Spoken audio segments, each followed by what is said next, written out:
আসসালামু আলাইকুম। রাতের শীর্ষ সংবাদে স্বাগত জানাচ্ছি আমি সুমন আসমা। বন্যা দুর্গতদের পাশে দাঁড়াতে বিএনপি নেতাকর্মীদের প্রধানমন্ত্রীর নির্দেশ। চট্টগ্রাম বোর্ডের শনিবারের এইচএসসি পরীক্ষা স্থগিত। মোহাম্মদপুরের আজিজ মহল্লায় একটি ভবন হেলে পড়েছে। দেশ সবার, সব ধর্মের মানুষকে নিয়েই এগোতে হবে, প্রবাসী কল্যাণমন্ত্রী। একসঙ্গে পদোন্নতি পেলেন 10 ডিসি। বরিশালে পুলিশের উপর হামলার ঘটনায় পুলিশ অ্যাসোসিয়েশনের উদ্বেগ। শেখ হাসিনা দেশে ফিরবেন ফাঁসির রায় কার্যকর হওয়ার জন্যই, নাহিদ ইসলাম। প্রাথমিক বৃত্তির ফল আগেই প্রকাশের ঘটনায় সেই কর্মকর্তা বরখাস্ত। বরিশালে থানায় হামলার ঘটনায় গ্রেপ্তার 18। জুমার নামাজের পর আল আকসার ইমামকে আটক করল ইসরায়েল। ঢাকা সহ 8 বিভাগে হতে পারে ভারী বৃষ্টিপাত, পাহাড়ে ভূমিধসের আশঙ্কা। খামেনি হত্যার প্রতিশোধ নেওয়ার অঙ্গীকার ইরানের। যুক্তরাজ্যের পরবর্তী প্রধানমন্ত্রী হচ্ছেন অ্যান্ডি বার্নহাম। শুনছিলেন শিরোনাম, এবার বিস্তারিত। চলমান বন্যা ও দুর্যোগে ক্ষতিগ্রস্ত মানুষের পাশে দাঁড়াতে প্রশাসনের পাশাপাশি বিএনপির সর্বস্তরের নেতা কর্মীদেরও সক্রিয় হওয়ার নির্দেশ দিয়েছেন প্রধানমন্ত্রী তারেক রহমান। এ তথ্য জানিয়েছেন প্রধানমন্ত্রীর উপদেষ্টা ও প্রধানমন্ত্রীর কার্যালয়ের মুখপাত্র মাহদি আমিন। শুক্রবার রাজধানীর মিরপুরে সরকারি বাংলা কলেজের প্রাক্তন শিক্ষার্থীদের পুনর্মিলনী অনুষ্ঠানে তিনি একথা বলেন। মাহদি আমিন জানান, প্রধানমন্ত্রী প্রশাসনকে দুর্যোগ কবলিত এলাকায় দৃঢ়ভাবে জনগণের পাশে থেকে কাজ করার নির্দেশ দিয়েছেন। একই সঙ্গে বিএনপির নেতা কর্মীদেরও দলীয়ভাবে বন্যা দুর্গত মানুষের পাশে দাঁড়িয়ে প্রয়োজনীয় সহায়তা নিশ্চিত করতে বলা হয়েছে। তিনি আরো জানান, বন্যায় ক্ষতিগ্রস্তদের সহায়তায় প্রধানমন্ত্রীর ত্রাণ ও কল্যাণ তহবিল থেকে 2,15 লাখ টাকা বরাদ্দ দেওয়া হয়েছে। পাশাপাশি দুর্গত মানুষের মধ্যে 2,500 মেট্রিক টন চাল বিতরণ করা হয়েছে। সরকার জনগণের প্রত্যাশা পূরণে আন্তরিকভাবে কাজ করে যাচ্ছে বলেও মন্তব্য করেন প্রধানমন্ত্রীর উপদেষ্টা। বন্যা পরিস্থিতির কারণে চট্টগ্রাম বোর্ডের শনিবার 11 জুলাইয়ের পরীক্ষা স্থগিত করা হয়েছে। শুক্রবার দুপুরে চট্টগ্রাম বোর্ড থেকে এক নোটিশে এ তথ্য জানানো হয়। বোর্ডের পরীক্ষার নিয়ন্ত্রক স্বাক্ষরিত এক নোটিশে বলা হয়, আবহাওয়ার মারাত্মক অবনতি ও বন্যা পরিস্থিতি খারাপ হওয়ায় চট্টগ্রাম শিক্ষা বোর্ডের আওতাধীন সব জেলার চট্টগ্রাম, কক্সবাজার, খাগড়াছড়ি, রাঙামাটি ও বান্দরবান পার্বত্য জেলা আগামীকাল শনিবারের তথ্য ও যোগাযোগ প্রযুক্তি বিষয় কোড 275 পরীক্ষাটি স্থগিত করা হলো। স্থগিত হওয়া পরীক্ষার পরিবর্তিত সময়সূচি পরবর্তী সময় জানিয়ে দেওয়া হবে। বিদ্যুৎ না থাকায় সব কেন্দ্রের ভারপ্রাপ্ত কর্মকর্তাদের মাইকিং করে এলাকায় বিষয়টি জানিয়ে দেওয়ার জন্য অনুরোধ করেছে বোর্ড। রাজধানীর মোহাম্মদপুরের আজিজ মহল্লায় একটি ভবন হেলে পড়েছে বলে খবর পাওয়া গেছে। এ খবরে ওই ভবনে থাকা বাসিন্দারা আতঙ্কিত হয়ে বাইরে বের হয়ে এসেছে। স্থানীয়রা জানিয়েছেন, দীর্ঘদিন ধরেই এই ভবনটি ঝুঁকিপূর্ণ অবস্থায় ছিল। মোহাম্মদপুর থানার ডিউটি অফিসার আক্তারুজ্জামান শীর্ষনিউজ.com-কে জানান, ভবন হেলে পড়ার বিষয়ে তাদের কেউ জানায়নি। সিলেট বাংলাদেশের সাম্প্রদায়িক সম্প্রীতির অন্যতম উজ্জ্বল দৃষ্টান্ত মন্তব্য করে প্রবাসী কল্যাণ ও বৈদেশিক কর্মসংস্থান এবং শ্রম ও কর্মসংস্থান মন্ত্রী আরিফুল হক চৌধুরী বলেছেন, দেশ আমাদের সবার, আমরা সবাই বাংলাদেশি। হিন্দু, মুসলিম, বৌদ্ধ, খ্রিস্টান সবাইকে নিয়ে ঐক্যবদ্ধভাবে দেশকে এগিয়ে নিতে হবে। সম্প্রীতির পরিবেশ আমাদের ধরে রাখতে হবে। শুক্রবার দুপুরে নগরীর মেন্দিবাগস্থ জালালাবাদ গ্যাস অডিটোরিয়ামে বাংলাদেশ পূজা উদযাপন পরিষদ সিলেট জেলার দ্বিবার্ষিক সম্মেলনে প্রধান অতিথির বক্তব্যে তিনি একথা বলেন। ধর্মীয় সম্প্রীতি রক্ষার আহ্বান জানিয়ে আরিফুল হক চৌধুরী আরো বলেন, আমাদের সবাইকে সজাগ থাকতে হবে। কোনোভাবেই সাম্প্রদায়িক সম্প্রীতি নষ্টের সুযোগ দেওয়া যাবে না। দলমতের ঊর্ধ্বে উঠে ঐক্যবদ্ধ বাংলাদেশ গড়ে তুলতে হবে। প্রশাসনে একযোগে 179 জন উপসচিবকে যুগ্ম সচিব পদে পদোন্নতি দিয়েছে সরকার। তাদের মধ্যে পদোন্নতি পেয়েছেন 10 জন জেলা প্রশাসক, ডিসি, যারা ঢাকা সহ দেশের বিভিন্ন জেলায় কর্মরত। বৃহস্পতিবার সন্ধ্যায় জনপ্রশাসন মন্ত্রণালয় থেকে এ সংক্রান্ত প্রজ্ঞাপন জারি করা হয়।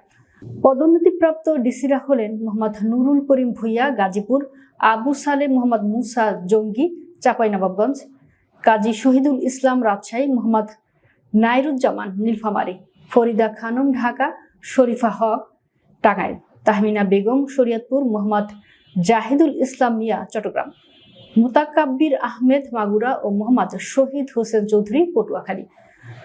জনপ্রশাসন মন্ত্রণালয় থেকে প্রথমে এক প্রজ্ঞাপনে 172 জনকে পদোন্নতি দিয়ে যুগ্ম সচিব করা হয়। পরে আরেকটি প্রজ্ঞাপনে বিভিন্ন দেশের দূতাবাস, হাইকমিশন ও দপ্তরে দায়িত্বরত 7 জন উপসচিবকে যুগ্ম সচিব পদে পদোন্নতি দেওয়ার তথ্য জানানো হয়েছে। পদোন্নতির তালিকায় নিয়মিত ব্যাচ হিসেবে প্রশাসন ক্যাডারের 25তম ব্যাচ থেকে 99 জন, 21 ও 22 ব্যাচের 33 জন এবং 24 ব্যাচ থেকে পদোন্নতি পেয়েছেন 47 জন কর্মকর্তা। একটি গুজবকে কেন্দ্র করে বরিশাল জেলার আগলঝাড়া থানায় সংঘটিত হামলা, ভাঙচুর এবং দায়িত্বরত পুলিশ সদস্যদের উপর ন্যাক্কারজনক আক্রমণের ঘটনায় বাংলাদেশ পুলিশ সার্ভিস অ্যাসোসিয়েশন গভীর উদ্বেগ ও তীব্র নিন্দা প্রকাশ করছে। বাংলাদেশ পুলিশ সার্ভিস অ্যাসোসিয়েশনের সাধারণ সম্পাদক ও ঢাকা জেলা পুলিশ সুপার শামীমা পারভিন স্বাক্ষরিত এক প্রেস বিজ্ঞপ্তিতে সংগঠনটির পক্ষ থেকে বলা হয়েছে, আগলঝাড়া থানা পুলিশ গত 8 জুলাই সন্ধ্যায় বাকাল ইউনিয়নের ফুলশ্রী গ্রামের বাসিন্দা রিয়াজ ফকির নামে চুরির মামলার এক আসামিকে গ্রেফতার করে থানায় নিয়ে যায়। থানা হাজতে থাকাকালে তিনি মাদকের প্রভাবে নিজেই নিজের মাথায় আঘাত করে রক্তাক্ত করে। এতে রিয়াজ ফকির অসুস্থ হয়ে পড়ে। পরবর্তীতে চিকিৎসার জন্য গভীর রাতে বরিশাল শের-ই-বাংলা মেডিকেল কলেজ হাসপাতালে পাঠানো হয়। পরের দিন বৃহস্পতিবার দুপুরে এলাকায় রিয়াজ ফকিরের মৃত্যুর গুজব ছড়িয়ে পড়লে কিছু লোক আগলঝাড়া থানায় হামলা ও ভাঙচুর চালায়। এ সময় তারা দায়িত্বরত পুলিশ সদস্যদের উপর আক্রমণ করে। প্রধানমন্ত্রী শেখ হাসিনার ফাঁসির রায় কার্যকর হওয়ার জন্যই দেশে ফিরবেন বলে মন্তব্য করেছেন জাতীয় নাগরিক পার্টির আহ্বায়ক ও জাতীয় সংসদের বিরোধী দলীয় চিফ হুইপ নাহিদ ইসলাম। তিনি বলেন, বাংলাদেশে রায় হয়ে গিয়েছে, এখন এই সরকারের উচিত যথাযথ কূটনৈতিক ও আইনি প্রক্রিয়ায় গণহত্যাকারীকে দেশে ফিরে এনে রায় কার্যকর করা। শুক্রবার রাজধানীর কাকরাইলে ডিপ্লোমা ইঞ্জিনিয়ার্স ইনস্টিটিউশনে আন্তর্জাতিক ক্ষুদ্র, ছোট ও মাঝারি শিল্প উদ্যোগ দিবস 2026 উপলক্ষে আয়োজিত আলোচনা সভা ও সম্মাননা প্রদান অনুষ্ঠানে নাহিদ ইসলাম একথা বলেন। ন্যাশনাল SME অ্যাসোসিয়েশনের এই অনুষ্ঠানের আয়োজন করে। বিরোধী দলীয় চিফ হুইপ বলেন, আজকে একটা ইন্টারভিউয়ে আমরা দেখেছি যে ডিসেম্বরে কেউ একজন দেশে ফেরার পরিকল্পনা করছেন। দেশ তো অলরেডি 16 বছরের ধ্বংসযজ্ঞের শিকার হয়েছে, এখন আমরা চাই দেশে ফিরবেন ফাঁসির রায় কার্যকর হওয়ার জন্য। প্রাথমিক বৃত্তি পরীক্ষা 2025-এর ফলাফল আনুষ্ঠানিকভাবে প্রকাশের আগেই ওয়েব পোর্টালে আপলোড হওয়ার ঘটনায় এক কর্মকর্তাকে চাকরি থেকে সাময়িকভাবে বরখাস্ত করেছে প্রাথমিক ও গণশিক্ষা মন্ত্রণালয়। এই কর্মকর্তা হলেন প্রাথমিক শিক্ষা অধিদপ্তরের সহকারী মেইনটেন্যান্স মোহাম্মদ মেহতাব কায়েস।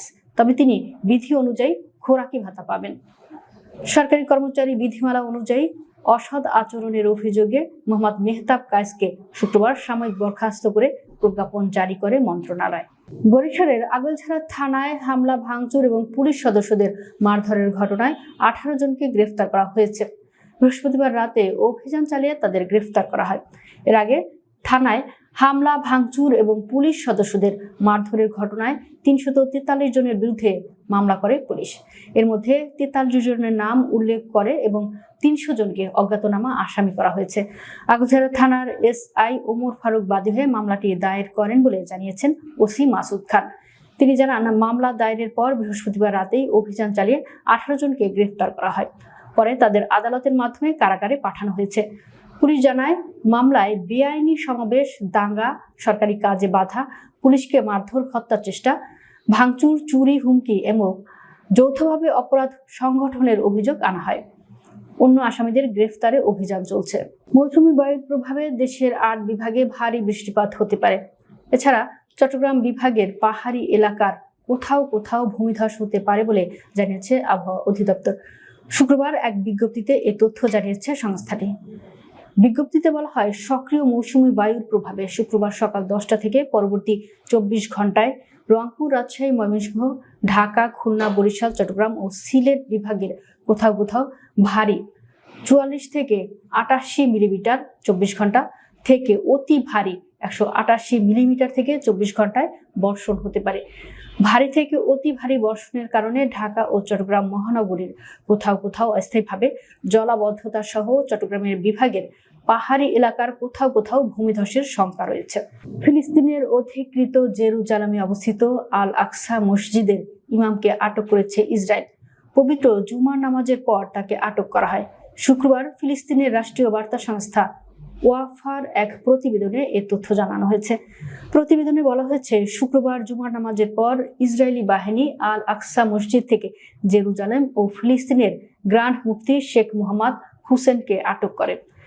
স্থানীয় সূত্র জানিয়েছে, শেখ মোহাম্মদ হুসেন শুক্রবার আল আকসা মসজিদে জুমার খুতবা দেন এবং নামাজে ইমামতি করেন। এর কিছুক্ষণ পরেই ইসরায়েলি সেনারা তাকে আটক করে। প্রতিবেদনে আরো বলা হয়েছে, তাকে আটকের কারণ বা ইসরায়েলি বাহিনী তাকে কোথায় নিয়ে গেছে সে বিষয়ে তাৎক্ষণিকভাবে আর কোনো বিস্তারিত তথ্য পাওয়া যায়নি। ইরানের ইসলামী বিপ্লবী গার্ড কর্পসের শীর্ষ commander brigadier general Ahmad Vahidi দেশটির সাবেক সর্বোচ্চ নেতা আয়াতুল্লাহ আলী খামেনিকে হত্যার কঠিন প্রতিশোধ নেওয়ার অঙ্গীকার ব্যক্ত করেছেন। যুক্তরাষ্ট্র ও ইসরায়েলের বিরুদ্ধে এই প্রতিশোধ নেওয়ার ঘোষণা দিয়ে তিনি বলেছেন, এই জঘন্য হত্যাকাণ্ড কখনো ইতিহাসের স্মৃতিপট থেকে মুছে যাবে না। সেপা নিউজ এজেন্সির বরাতে দেওয়া এক বিবৃতিতে জেনারেল আহমদ ওয়াহিদি অনতিবিলম্বে ন্যায় বিচার প্রতিষ্ঠা এবং অপরাধীদের, বিশেষ করে শিশু হত্যাকারী মার্কিন সামরিক বাহিনীর বিরুদ্ধে উপযুক্ত জবাব দেওয়ার আহ্বান জানান।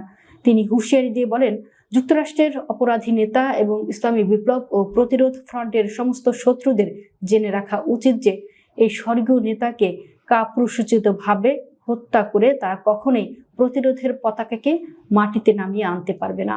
লেবার পার্টির এমপিদের ব্যাপক সমর্থনে যুক্তরাজ্যের পরবর্তী প্রধানমন্ত্রী হওয়ার দ্বারপ্রান্তে পৌঁছে গেছেন অ্যান্ড্রি বার্নহাম। এর মাধ্যমে বর্তমান প্রধানমন্ত্রী কিয়ার স্টারমারের স্থলাভিষিক্ত হওয়া তার এখন প্রায় সময়ের ব্যাপার মাত্র। বৃহস্পতিবার মনোনয়ন প্রক্রিয়ার প্রথম দিনে লেবার পার্টির 403 জন সংসদ সদস্যের মধ্যে 322 জনেরই মনোনয়ন পেয়েছেন বলে জানিয়েছেন বার্নহাম। একমাত্র প্রার্থী হিসেবে নিজের অবস্থান নিশ্চিত করতে তার আর মাত্র একটি মনোনয়ন প্রয়োজন। নিজের মনোনয়নপত্র জমা দেওয়ার কথা জানিয়ে সামাজিক যোগাযোগ মাধ্যমে একটি সংক্ষিপ্ত ভিডিও বার্তায় বার্নহাম বলেন, সবকিছু এখন খুব বাস্তব মনে হতে শুরু করেছে। লেবার পার্টির নেতৃত্বে নির্বাচনের জন্য মনোনয়ন জমা দেওয়ার শেষ সময় আগামী বৃহস্পতিবার 16 জুলাই। দর্শক, ভিডিওটি শেষ পর্যন্ত দেখার জন্য আপনাকে অসংখ্য ধন্যবাদ। নিত্য নতুন ভিডিও পেতে আমাদের ইউটিউব চ্যানেলটি সাবস্ক্রাইব করুন এবং নিয়মিত নোটিফিকেশন পেতে বেল বাটনটি ক্লিক করুন। আমাদের ফেসবুক পেজটি ফলো করুন। এছাড়াও আমাদের ভিডিও লাইক, কমেন্ট ও শেয়ার করুন। আল্লাহ হাফেজ।